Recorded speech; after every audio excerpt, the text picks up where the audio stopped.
Nah, anak-anak, sekarang kita akan belajar mengenai laporan keuangan. Nah, laporan keuangan ini merupakan bab terakhir yang ada di akuntansi dasar ya. Nah, langsung saja kita ke pengertian laporan keuangan.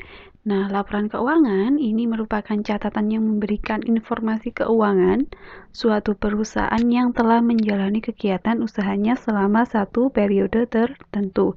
Jadi, laporan keuangan ini ya yang nantinya akan digunakan oleh pihak internal maupun eksternal untuk mengambil keputusan. Jadi, di sini nanti kita akan terbantu oleh neraca lajur selama pembuatan laporan keuangan. Nah, laporan keuangan yang pertama kali kita buat yaitu, nah ini laporan laba rugi. Nah, dari pengertiannya yaitu laporan keuangan yang melaporkan mengenai aktivitas operasional perusahaan dengan memperhitungkan pendapatan dan beban-beban selama satu periode sehingga dapat ditentukan laba atau rugi. Jadi laporan laba rugi ini nanti terdiri dari pendapatan dan beban-beban. Nah, nanti kalian bisa lihat nominalnya itu dari neraca lajur yaitu pada kolom laba rugi ya. Nah, di situ ada pendapatan dan beban-beban.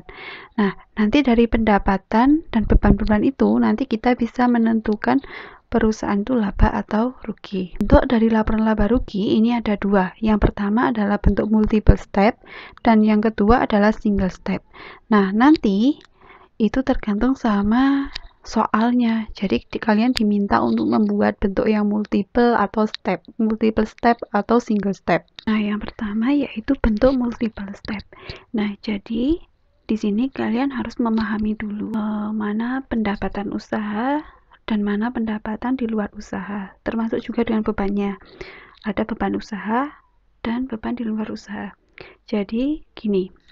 Jadi misalnya perusahaan jasa, kita ambil salah satu contoh yaitu perusahaan jasa salon, usaha jasa salon. Nah, di sini kegiatan utamanya yaitu melakukan rias, menyewakan kostum atau memotong rambut. Nah, itu kegiatan utamanya ya.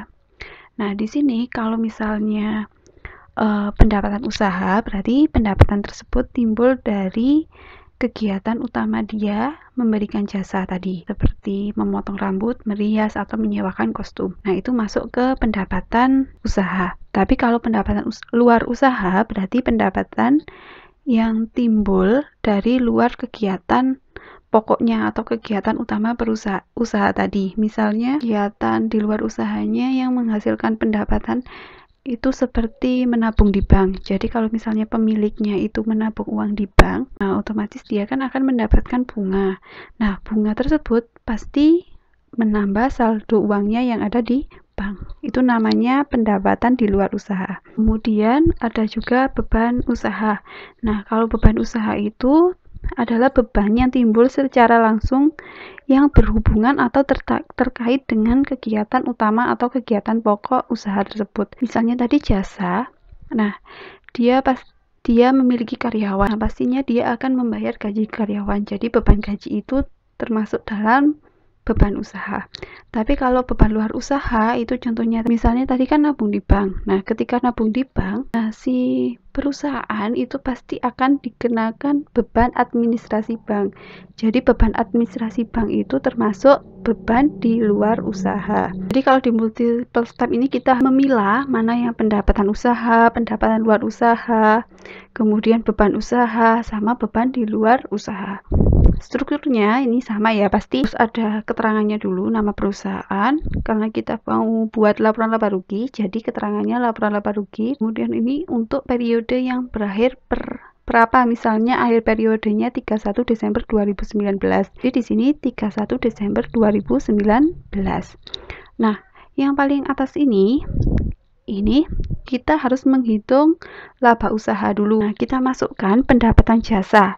Nah, pendapatan jasa ini berarti pendapatan usaha ya, atau pendapatan yang berasal dari kegiatan utama perusahaan. Nah, ini nominalnya lihat kolom laba rugi di neraca lajur. Kemudian beban usaha juga kita masukkan semua sesuai yang ada di neraca lajur. Kemudian nominalnya taruh sini. Ya, ini keterangannya. Jumlah beban usaha. Nah, kalau sudah, nanti pendapatan jasa dikurangi sama jumlah beban usaha. Ya, kenapa kok dikurung? Jadi kalau di akuntansi seperti yang sudah pernah saya jelaskan, jadi kalau dikurung itu sama dengan dikurangi. Boleh juga diberi tanda kurang, berarti kalau diberi tanda kurang, kalian tidak harus atau tidak usah memberikan kurung. Jadi salah satu aja. Kalau sudah pendapatan jasa dikurangi sama beban usaha, kemudian di sini hasilnya ya, berarti laba usaha. Nah, kalau sudah kita masukkan pendapatan di luar usaha. Misalnya tadi ada pendapatan bunga yang kita masukkan di sini. Kemudian beban di luar usaha juga kita masukkan. Ini jadi kita sendirikan ya. Kalau sudah pendapatan bunga dikurangi dengan beban administrasi bank, hasilnya taruh sini. Keterangannya adalah laba di luar usaha. Nah, kalau sudah ya, laba usaha ini ditambah dengan laba di luar usaha. Nah, taruh sini. Kalau misalnya hasilnya tidak minus, berarti keterangannya yang sini adalah laba bersih. Ya, jadi ini harus dipilih salah satu, laba bersih atau rugi bersih. Tapi kalau hasilnya minus, berarti keterangannya adalah rugi bersih. Nah, selanjutnya kita ke single step. Ya, jadi kalau ke single step ini kita tidak usah memilah mana pendapatan usaha, mana pendapatan luar usaha, mana beban usaha atau beban di luar usaha. Jadi di sini semua pendapatan dijadikan satu. Begitu pula dengan beban. Jadi kan ada pendapatan luar usaha sama pendapatan usaha. Nah, kalau di sini ini langsung dijadikan satu. Jadi pendapatan jasa ditambah dengan pendapatan bunga ya. Nah, kemudian dijumlah, taruh sini, dan keterangannya adalah jumlah pendapatan. Kemudian beban juga sama, kita masukkan semua beban, baik beban usaha maupun beban luar usaha ini ya. Nah, kalau sudah kita masukkan, ya sesuai dengan yang ada di kolom laba rugi, yaitu di neraca lajur, langsung kita jumlahkan ya. Nah, nanti pendapatan ini harus dikurangi sama semua beban ya, semua jumlah bebannya. Nah, kalau sudah, ini keterangannya sama, kita harus pilih salah satu, laba atau rugi. Jadi kalau tidak minus berarti laba, kalau minus berarti rugi gitu ya. Jadi diingat-ingat, nominal yang ada di kolom laba rugi ini kalian lihat di neraca lajur, yaitu di kolom laba rugi. Nah, kalau sudah kita buat laporan laba rugi, selanjutnya kita buat laporan perubahan modal. Jadi buatnya itu harus berurutan karena ada saling keterkaitan ya. Jadi laporan perubahan modal disebut juga dengan laporan perubahan ekuitas. Jadi modal sama ekuitas itu sama ya. Nah, yaitu laporan keuangan yang menunjukkan perubahan modal selama satu periode. Jadi dari laporan keuangan ini, laporan perubahan modal ini kita bisa mengetahui nanti modal akhirnya berapa. Laporan perubahan modal antara perusahaan yang laba sama yang rugi itu tidak sama ya. Ini ya sama keterangannya ya. Nama perusahaan, kemudian laporan perubahan modal, kemudian untuk periode yang berakhir berapa. Nah, di sini modal awal 1 Januari 2019 ya. Ini nominalnya ini kalian bisa lihat di neraca lajur atau kertas kerja yang berada di kolom neraca. Nominalnya kan masuk ke neraca. Nah, itu kalian lihat berapa besarnya modalnya. Nah, kalau sudah, ini kita masukkan laba bersih kelas ininya. Nah, laba bersih ini berasal dari laporan laba rugi ya, yang berada di paling bawah sendiri. Di situ kan ada laba bersih. Nah, itu. Kemudian prive ini sama. Lihatnya dari kolom neraca yang ada di neraca lajur. Nah, nanti laba bersih ini dikurangi sama prive. Hasilnya taruh sini ya. Terangannya yaitu penambahan modal. Jadi, kalau perusahaan laba itu akan menambah modal ya, ingat-ingat. Nah, kemudian modal awal ini ditambah dengan hasil penjumlahan ini tadi ya. Kalau sudah, taruh sini hasilnya dan keterangannya yaitu modal akhir. Nah, ini untuk laporan perubahan modal untuk perusahaan yang mengalami laba. Kemudian kalau perusahaannya rugi, ini ya modal awal. Nah, hasil dari rugi bersihnya yang ada di laporan laba rugi itu kalian masukkan sini. Kalau sudah, jadi rugi tambah prive, hasilnya taruh sini. Nah, keterangannya yaitu pengurangan modal. Jadi kalau rugi itu akan mengurangi modal akhir per 31 Desember ini. Nah, itu tadi untuk laporan perubahan modal. Setelah membuat laporan perubahan modal, selanjutnya yaitu membuat laporan posisi keuangan atau neraca. Nah, pengertiannya yaitu laporan keuangan yang disusun secara sistematis sehingga menggambarkan posisi keuangan perusahaan pada saat tertentu. Ya, jadi di laporan posisi keuangan ini nanti akan berisi akun-akun yang tergolong dalam aktiva, utang, dan modal. Nah, nanti kalian bisa lihat dari neraca lajur, yaitu di kolom neraca. Untuk laporan posisi keuangan itu ada dua, ada bentuk skontro dan bentuk stafel. Bergantung sama perintah yang ada di soalnya, kalian disuruh buat bentuk skontro atau bentuk stafel. Yang pertama, kalian harus tulis nama perusahaan, terus keterangannya yang di sini laporan posisi keuangan. Boleh juga ditulis dengan neraca ya. Pilih salah satu. Kemudian per periodenya isi akhir periode, misalnya 31 Desember 2019. Kalau di bentuk skontro itu bentuknya kayak gini, menyamping kayak gini. Jadi yang sebelah kiri itu adalah golongan aset, yang sebelah kanan itu golongan kewajiban atau utang, dan ekuitas atau modal. Nah, nanti nominalnya yang ada di sini itu kalian bisa lihat dari kolom neraca yang ada di neraca lajur ya. Nah, kecuali modal, nanti modal ini berasal dari modal akhir yang ada di laporan perubahan modal ya.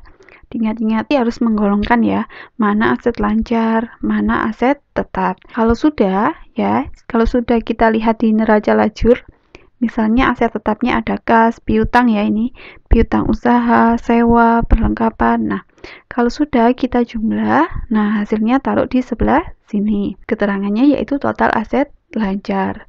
Kemudian aset tetap. Nah, di sini ada peralatan. Peralatannya taruh sini. Akumulasi penyusunan peralatan ini nanti akan mengurangi peralatan. Jadi peralatan dikurangi akumulasi, hasilnya taruh sini. Kalau misalnya ada lagi aset tetapnya, misal ya, ada kendaraan, ada akumulasi penyusunan kendaraan sama. Kendaraannya dikurangi akumulasi penyusunan kendaraan, nanti taruh sini, gitu ya. Nah, kalau sudah di total ya, total aset di sini ini berasal dari total aset lancar ditambah dengan total aset tetap ke sebelah kanan. Nah, di sini kita harus membedakan juga mana utang lancar, mana utang jangka panjang. Ada utang usaha, utang gaji. Nah, ini ya utang lancarnya. Kalau sudah ditambah jumlahnya taruh sini. Kemudian utang jangka panjangnya juga sama, karena ini cuma satu, cuma utang hipotek aja, berarti langsung taruh sini. Kemudian modal ya. Jadi kalau modal di sini nominalnya ya, ini kita isi modal akhir yang ada di laporan perubahan modal. Yang paling bawah sendiri ya, kita masukkan. Kalau sudah, kita total kewajiban dan ekuitas. Jadi kita total ini. Total utang lancar ditambah total, sudah ditotal semuanya, ini jumlahnya taruh sini. Nah, nanti antara total aset sama total kewajiban dan ekuitas ini harus lurus kayak gini ya, buat yang rapi. Nah, ini untuk bentuk skontro. Jadi bentuknya itu menyamping gini ya. Kalau bentuk stafel, ini bentuk stafel, jadi ini atas bawah. Jadi yang paling atas itu adalah golongan aset, hanya sama kayak tadi. Ini nominalnya kalian bisa lihat dari kolom neraca ya, kecuali modal tadi. Ini berasal dari modal akhir ya, yang ada di laporan perubahan modal. Nah, jadi yang paling atas ini adalah golongan aset, dan yang paling bawah sendiri itu adalah kewajiban dan ekuitas ya. Ingat-ingat, kalau skontro tadi menyamping, kalau stafel atas dan bawah. Nah, selanjutnya ini ada laporan arus kas. Nah, adalah laporan yang berisi arus kas masuk dan keluar suatu perusahaan selama satu periode. Nah, untuk alus kas ini kita tidak mempelajarinya dulu ya. Jadi untuk akuntansi dasar ini kita pelajari laporan laba rugi, perubahan modal, dan laporan posisi keuangan dulu ya.